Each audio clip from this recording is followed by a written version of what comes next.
Hello Scorpio, Scorpio rising and Scorpio moon people. This is your astrological forecast for the month of November 2016. And a quick reminder for you Scorpios, those of you who are new, or maybe some of you who are haven't checked it out yet, weekly horoscopes now include astrology. So the first half of each weekly horoscope is going to have astrology, and the second half is going to be cards, so there's a little bit of everything for everybody. And of course, if you want a more personal reading, something that's more about your specific situation or your specific chart, you can always go to my website, integrativemysticism.com, where you can either schedule a phone or Skype appointment, or you can order a downloadable video file. So, what is going on with your November? Well, Scorpio, we've got a lot happening in the beginning of the month surrounding the home and family area. We've got Mars, the planet of action and energy, moving into Aquarius, which is your 4th house, on the 9th, and it's going to stay there all the way through the duration of the month. And Mars is a planet that tends to get things moving. It doesn't like to take things slow. It doesn't like to procrastinate. It doesn't coddle or baby itself into going too slow to function. And this might be the rush that you've needed if you've needed to kind of get some kind of home renovation project underway, a move, or to maybe even kind of light the fire under a housemate or a neighbor or or a relative to kind of do their part. In fact, this is going to be a very interesting kind of aspect, because when Mars moves through the 4th house, it can agitate, but it's sort of like agitation for the sake of initiating. So there may be a little bit of squabbles this month, especially again with housemates and family members, but you've got to take the good with the bad, because sometimes that's the only thing to kind of rouse the embers of motivation in another human being.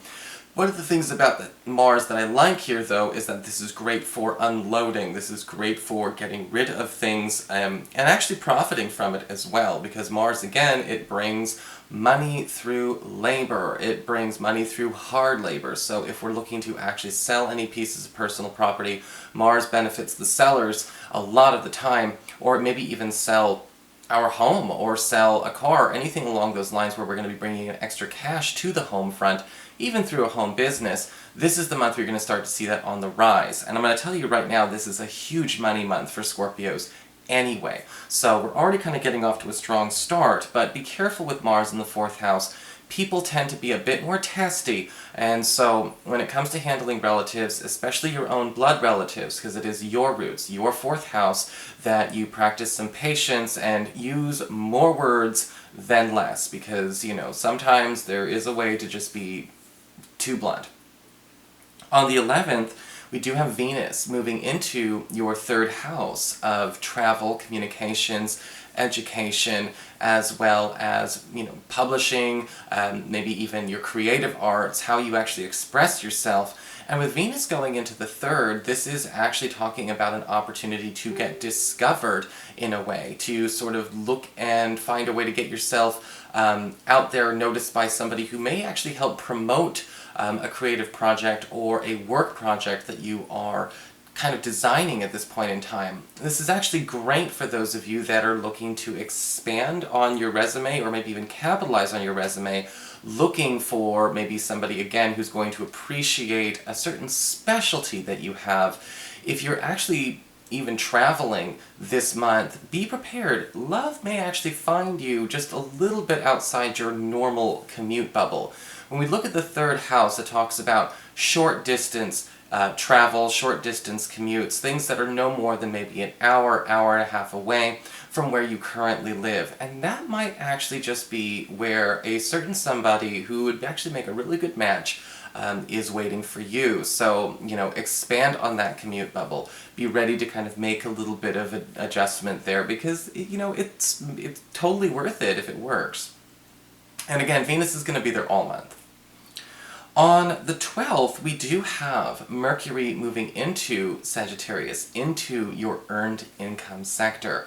And it's going to stay there all month as well. If you haven't noticed, these monthlies tend to talk about things that last a long time.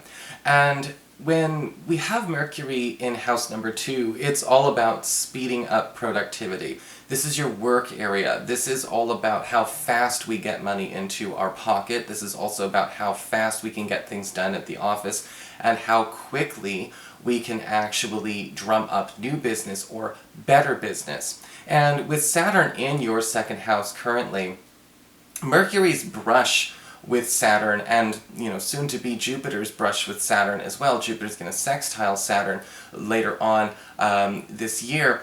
When you have these planets working together, it's not just about the stereotypical, oh, Saturn's making me tighten my budget. It's not just about that when you've got these energies. There's a new mix, there's a new recipe going on this next 2 months for you, and a lot of it is talking about how do you actually improve on the business that you have, or maybe even improve on the money that you have by getting closer to the right demographic, or the right market, or even the right authority figures at the office, because we're actually seeing a way for you to kind of get ahead by getting closer, thanks to these aspects. On the 14th, we have a full moon in Taurus, in your partnership sector. This is in the 7th house. This is in the one-on-one relationships area. And this can bring, emotions a little high. Alright, and when we talk about the 7th house, remember, this is about your closest one-on-one relationships. So this could be your romantic partner, your spouse, your best friend, your roommate, your business partner. And usually with full moons, we have to bring something to culmination. Whether it's good or whether it's challenging, that really is kind of up to the situation and how people handle high emotions. Because this is talking about, between the 14th of the month and the 28th of the month, where can we actually bring a conclusion to a long-standing issue? And this might be a long-standing issue that a person doesn't want to let go of. This could be, some people don't want to get over things. Maybe there's a partner, maybe both of you, maybe there's a situation where a person is refusing to kind of, meet their partner halfway, or meet the roommate halfway. Where is the outstanding old business that needs to be cleared from this situation? And where is there too much resistance to kind of just being the adult and doing the hard work? This is what that conversation is going to bring up. And it can be tense, but it can also be very liberating and actually, very, connective for both of you if you're willing to take up that challenge together. On the 19th, we've got Neptune, the planet of illusions, yet inspiration, habit-forming tendencies, but also pleasure. Again, if you haven't noticed, outer planets tend to have black and white at the same time. It's not one or the other. Going direct after being retrograde for quite some time. And when it's retrograde, it's good and bad, and when it's direct, it's good and bad. And we've just got to accept that kind of dissonance from Neptune.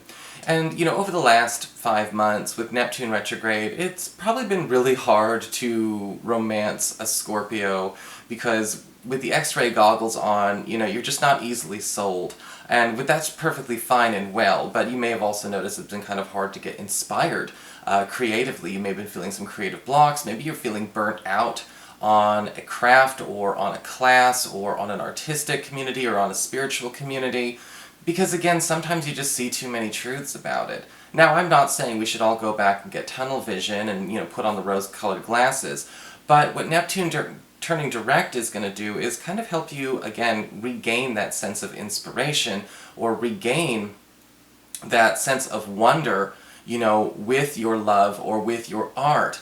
Now, what we have to be careful, though, of is that when Neptune is direct, it can also put us in a bit of denial. And we have to pay attention to where that denial can also hold us back or impede on progress when it comes to relating to our craft, or relating to our creative arts, or even finding a new lover. Because sometimes being in denial can, cause us to either A, maybe give somebody too many free passes, or B, give ourselves too many free passes when we are doing too much rejecting. So, over the next few months, because Neptune's direct for a long time and retrograde for a long time, it's all about learning how to, again, handle cognitive dissonance. How do you handle good and bad at the same time without splitting it into a black and white extreme? And if you haven't paid any attention over the last few weeks, I have been really, really getting on people for do not split, do not do that, do not go in that, it must be 100% black or white, because we are totally in a space right now where people need to stop doing that, and the planets are just kind of forcing that.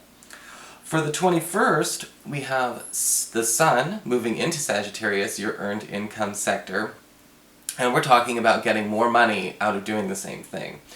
Because when we have the Sun going into the second house, now all of the focus is on our work, but also on getting paid, and getting paid more for what we do.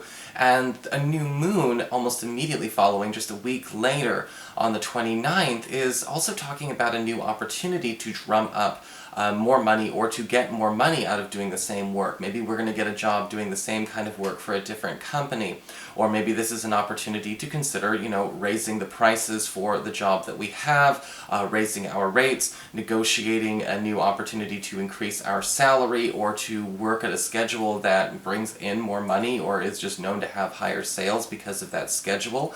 And you're going to be finding out that it's very easy. No idea what happened there, got cut off right before we just got done.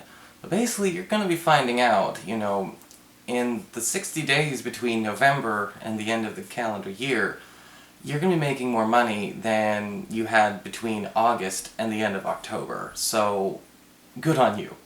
So that is your forecast, Scorpio. I hope you enjoyed it. If you did, please like, share, and subscribe. I appreciate it. And of course, if you'd like to get a session, you can always follow the links below, or go to integrativemysticism.com.